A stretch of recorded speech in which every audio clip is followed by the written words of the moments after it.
Start. Hello friends, बहुत सारे investors हैं जो इंडियन मार्केट में यानी इंडियन स्टॉक मार्केट में करेक्शन आया है तो उसके लिए कंसर्न है। तो मैंने ये वीडियो स्पेसिफिकली आप लोगों के लिए बनाया। यदि आप नए इन्वेस्टर हैं, जो ओल्ड इन्वेस्टर है उनको तो पता है कोई चीज़ 100 की चीज़ अगर 80 हो जाए कुछ दिनों के लिए और बाद में वो 150 चली जाए तो 80 पे चिंता नहीं करनी है, पर नए इन्वेस्टर्स को चिंता होती है। तो मैं आपको दो चीज़ें बताऊंगा। एक तो ये मार्केट के करेक्शन को हमारे को किस एंगल से देखना है और दूसरा हो क्या रहा है। तो सबसे पहले शुरुआत करते हैं कि हम हैं इन्वेस्टर। तो इन्वेस्टिंग में दो पार्ट रहते हैं। एक तो रिस्क फ्री रिटर्न रहता है, तो हमारे को 6% का रिस्क फ्री रिटर्न मिल जाता है, पर हमको 6% का रिटर्न नहीं चाहिए, हमारे को 12% टैक्स फ्री रिटर्न्स चाहिए। ये हमारा एक नॉर्मल एक्सपेक्टेशन रहता है, तो उसके लिए थोड़ा सा रिस्क लेना पड़ता है। तो ये रिस्क के लिए एक प्रीमियम भी रहता है जिसको रिस्क प्रीमियम बोलते हैं, और वो रिस्क जब हम लोग लेते हैं तो हमारे को उसके बेनिफिट्स मिलते हैं।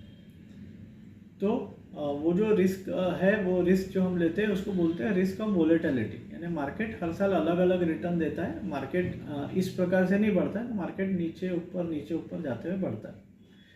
तो अगर हमको ये चलता है कि चलो 10% नीचे गया, फिर ऊपर गया, फिर नीचे गया, जैसे 2 साल से मार्केट 20-25% के रिटर्न दे रहा है, तो वो हमको चलता है, तो एक आध साल नीचे भी रिटर्न आ सकते हैं।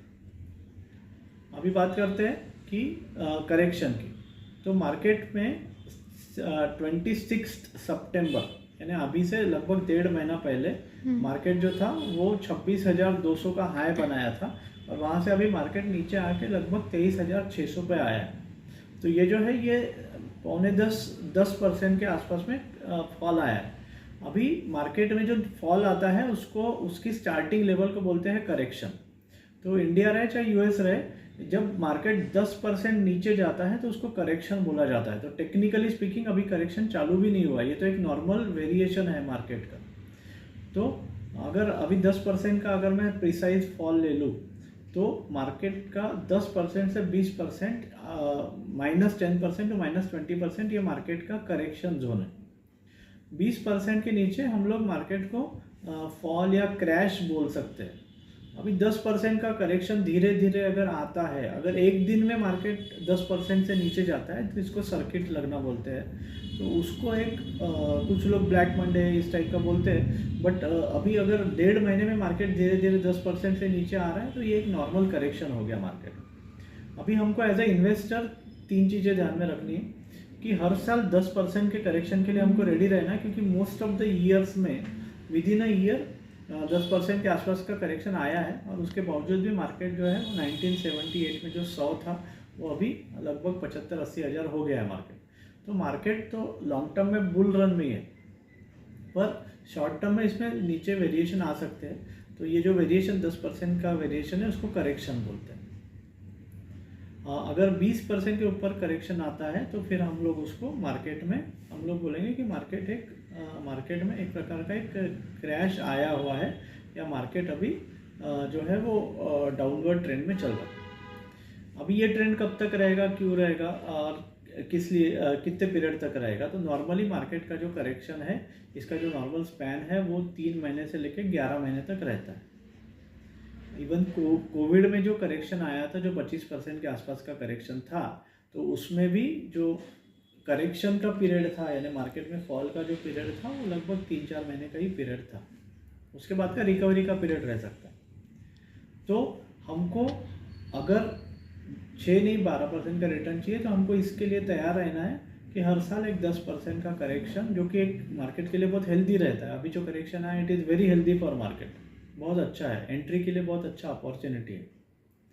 और 5 साल में एक बार हमारे को 30% के करेक्शन के लिए 3 से 5 साल में हमको रेडी रहना है, क्योंकि ये मार्केट में संभव है, जरूरी नहीं है और संभव नहीं है कि मार्केट कंटिन्यूसली ऊपर ही जाएगा, मार्केट नीचे भी आ सकता है। पर नीचे आएगा तो ज़्यादा समय नहीं रुकेगा। मार्केट की जो साइकिल्स रहती है वो शॉर्ट एंड फ्यूरियस साइकिल रहती है, फास्ट नीचे आएगा और फास्ट ऊपर भी जाएगा।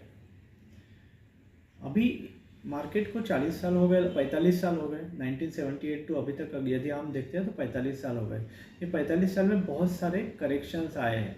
तो ह्यूमन माइंडसेट ऐसा है कि इसके पहले जो भी मार्केट में फॉल आए हैं वो हमको सारे अपॉर्चुनिटीज लगते हैं। कोरोना में जिन लोगों ने इन्वेस्ट किया था उन्होंने काफ़ी अच्छा पैसा बना लिया। फिर एक बीच में टेक्नोलॉजी क्रैश आया था सितंबर अक्टूबर 21 के आसपास में, वो भी एक अच्छा अपॉर्चुनिटी था। 2008 में जिन्होंने मार्केट जब 20,000 से लेके लगभग 8,000 के आसपास आया था, तो जब इन्होंने पैसा डाला हुआ है उनका पैसा कई गुना बढ़ गया है। तो हमारा माइंडसेट ऐसा है कि इसके पहले जो भी करेक्शंस आए हुए हैं वो हमको अपॉर्चुनिटीज लगते हैं, और हमको लगता है इस बार कुछ नहीं, इस बार एफआईआई पैसा लेके जाने वाला है। तो ऐसा क्यों? क्या प्रूफ है कि 45 साल में जो आए थे वो सारे अपॉर्चुनिटीज़ थे, और आज ही क्यों क्रैश है, आज ही क्यों ये रिस्क है? तो हमारी सोच गलत है। आज भी हमारे सामने में एक बहुत अच्छा अपॉर्चुनिटी है। ये अपॉर्चुनिटी को हमको एनकैश करना चाहिए, क्योंकि ये जो करेक्शन है ये ज़्यादा समय नहीं रहने वाला। ये करेक्शन वापस कुछ मंथ्स में, 1 या 2 क्वार्टर में ये वापस अपनी जगह पे मार्केट जाएगा, और next leg of bull run के लिए फिर से शुरुआत हो जाएगी। तो जो अच्छे मार्केट के जो मेंटर्स हैं, जैसे बेंजामिन ग्राहम है या वॉरेन बफेट, ये हमेशा एक चीज़ बोलते हैं कि human mindset sees all past corrections as opportunity and current correction as a risk. तो ये माइंडसेट से हमको बाहर आना पड़ेगा। अभी भी ये अच्छी अपॉर्चुनिटी है, नंबर 1।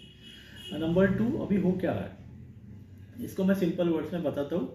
हमारा मार्केट जो है वो सबसे डार्लिंग मार्केट रहा है इमर्जिंग मार्केट्स में। सबसे ज़्यादा पैसा हमारे मार्केट्स में ही आया है। तो जहाँ सबसे ज़्यादा पैसा आता है वहीं से जब प्रॉफिट बुकिंग होता है, जब मार्केट एक्सपेंसिव हो जाता है, तो वहाँ से थोड़ा पैसा निकलता है। जहाँ ज़्यादा पैसा आता है वहीं से ज़्यादा पैसा निकलता है। अभी क्या हमारे मार्केट में कोई प्रॉब्लम है? क्योंकि मार्केट से बाहर जाने के 2 रीज़न रहते हैं। एक तो हमारे मार्केट में कोई प्रॉब्लम है, कोई फंडामेंटल प्रॉब्लम है। दूसरा है कि जो 90% टाइम रीज़न रहता है कि इससे कोई और चीज़ ज़्यादा अट्रैक्टिव हो गई। तो ये फिनोमिना 2 से 3 साल में होते रहता है। हमारा मार्केट जो था वो अट्रैक्टिव हो गया था तो पैसा आया। अभी हमारे मार्केट में से ज़्यादा अट्रैक्टिव ऑप्शंस अवेलेबल है। जैसे ट्रम्प जी आ गए तो ये लग रहा है कि डॉलर स्ट्रांग हो जाएगा, तो डॉलर इंडेक्स भी बढ़ते जा रहा है, 103 से 106 के आसपास हो गया है। डॉलर में वर्ल्ड का जो पैसा है वो ऑयल, फॉरेन एक्सचेंज और इक्विटी मार्केट, और अभी एक नया चीज़ आया क्रिप्टो। तो ये 4 चीज़ों में फॉरेक्स मार्केट, तो इनमें ये पैसा रोटेट होते रहता है। गोल्ड भी है इसमें, असेट क्लास। तो अलग अलग क्लासेस है। अभी बॉन्ड्स है, यूएस के बॉन्ड की यील्ड 4.5% के आसपास यील्ड्स है। ट्रम्प आने के बाद में यील्ड्स थोड़े से और स्ट्रॉन्ग हो रहे। तो एफआईआईज को लगता है, जो यूएस बेस्ड एफआईआई उनको लगता है कि यहाँ पैसा थोड़ा ज़्यादा बनेगा, तो मैं क्यों रिस्क लूँ मार्केट में जब मार्केट की वैल्यूएशन ज़्यादा है। तो जब 26 सितंबर को मार्केट नीचे आना चालू हो गया था तो मार्केट उतना अट्रैक्टिव नहीं था। आज 10% नीचे मार्केट आ गया है, तो मार्केट आज अट्रैक्टिव हो गया। हमारे वैल्यूएशन एनालिटिक्स के हिसाब से मार्केट जो था वो येलो जोन से अभी ग्रीन जोन में आ गया है। तो this is a very good time to enter. Market अभी 23,600 के लेवल पे है। यदि ये लेवल नीचे जाके और 24,400 या 24,500 हो जाता है तो ये जो लेवल है ये दोनों हाथों से पैसा मार्केट में डालने वाली लेवल है, लोन लेके इन्वेस्ट करने वाली लेवल। अगर यहाँ से करेक्शन और आता है तो आ जाएगा। आज भी हम ग्रीन जोन में हैं, और आज भी मेरे पास कोई पैसा लेके आता है, उनके पास में 3-4 साल का समय है, तो 100 में से लगभग 75 रुपये में इक्विटी में डालना प्रीफर करूँगा, क्योंकि मार्केट एक अट्रैक्टिव लेवल पे आ गया है। हो सकता है मार्केट यहाँ से 5-10% और नीचे जाए, और फिर वहाँ इसको ज़्यादा टाइम नहीं लगेगा। अगर जाता है एफआईआई पैसा निकालते हैं तो एक महीना या 1.5 महीने तक पैसा निकाल सकते हैं। उसके बाद में मार्केट हो सकता है कंसोलिडेट हो और फिर अगला नेक्स्ट मूवमेंट चालू हो जाए। बट मार्केट जब अट्रैक्टिव हो जाता है तो नए इन्वेस्टर्स आ जाते हैं। एफआईआई कोई एक सिंगल एंटाइटी नहीं है। एफपीआई जिसको आजकल मैंने जो बोला जाता है, फॉरेन पोर्टफोलियो इन्वेस्टर, ये मॉरिशस से है, सिंगापुर से है, मालदीव से रह सकते हैं, यूएस से है, जापान से है, सारे अलग अलग कंट्रीज से ये इन्वेस्टर्स आते हैं। अभी पैसा कितना निकला है इसका भी एक आंकड़ा देख लेते हैं।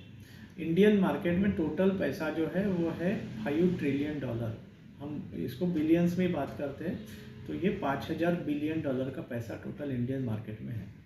इसका लगभग 20% पैसा यानी $1 ट्रिलियन या 1,000 बिलियन डॉलर ये पैसा एफआईआईएस का पैसा है, प्रिसाइजली 18%। अभी ये जो 1,000 है, 1,000 में से इन्होंने $10 बिलियन का पैसा निकाला है। तो $10 billion is close to 1% of FII holding. FII ने पिछले साल 20-25% का प्रॉफिट कमाया, उसमें का 1% का पैसा उन्होंने निकाल दिया। तो जो निकाला है वो बहुत बड़ी बात नहीं है। फ़र्क इससे पड़ता है कि वो किस रेट से निकाला हुआ। अभी ये पैसा काफ़ी ग्रेजुअली निकला है मेरे हिसाब से। SIPs का जो फ्रेश इनफ्लोज आता है वो इनफ्लोज लगभग 25,000 करोड़ का मंथली इनफ्लोज आता है। तो अगर मैं इसको इक्विटी इनफ्लोज को अगर मैं बिलियन डॉलर्स में कन्वर्ट करूँ तो लगभग 2.5 से 3 बिलियन डॉलर हर महीने में आ रहा है। अभी 1.5 महीने में लगभग 3.5-4 बिलियन डॉलर का पैसा आया है और 10 बिलियन डॉलर का पैसा निकला है। तो ये जो 6 बिलियन डॉलर का डेफिसिट जो आप देख रहे हैं वो मार्केट में रिफ्लेक्ट हुआ है।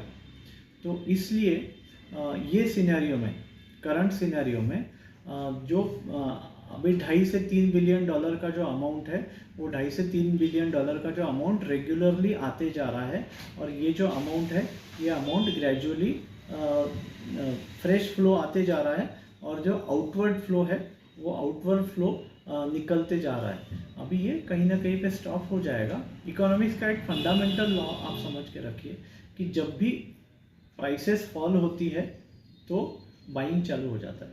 तो at some point of time market has to take a U turn. तो मार्केट यहाँ से यू टर्न लेगा। अभी भी मार्केट ग्रीन जोन में ही दिख रहा है हमारी तरफ से भी। अभी मैंने हमारा भी वैल्यूएशन एनालिटिक्स भी ये बताता है कि मार्केट बाय जोन में आ चुका है। बॉटम प्रेडिक्ट करना किसी को संभव नहीं है, फिर भी लोग रिक्वेस्ट करते हैं तो कोई भी फिगर दिया जा सकता है, बट प्रिसाइजली ये बताना संभव नहीं है। फिर भी ये लगता है मार्केट में जो इकोनॉमिक टाइम्स में जो एक्सपर्ट्स आते हैं बताते हैं मार्केट का जो स्ट्रॉन्ग सपोर्ट है वो 22,900 पे सपोर्ट है मार्केट का। तो यहाँ से 400-500 पॉइंट से ज़्यादा का डाउन साइड इन जनरल दिखता नहीं है। मार्केट ग्रीन जोन में है, पैनिक की कोई चीज़ नहीं है। SIPs आपको लॉन्ग टर्म SIP इन्वेस्टर को वैसे भी इससे लेना देना नहीं है, उसको यूनिट्स मिलते जा रहे हैं। आप अक्टूबर में यूनिट जो एक्यूमुलेट हुए वो यूनिट देखिए और अगस्त के यूनिट देखिए। अक्टूबर में आपको काफ़ी अच्छे यूनिट्स मिले। तो ये इन्वेस्टेड रहने का जोन है। एज अ इन्वेस्टर यदि हमको 6 की जगह पे 12% का रिटर्न चाहिए तो उसमें हमको बिकम्स वेरी सेंसिबल कि हमारे को इन्वेस्टेड रहना है और फ्रेश मनी जो है उसको टोटल एलोकेशन देखते हुए मार्केट में कम करते रहने का। Thank you friends.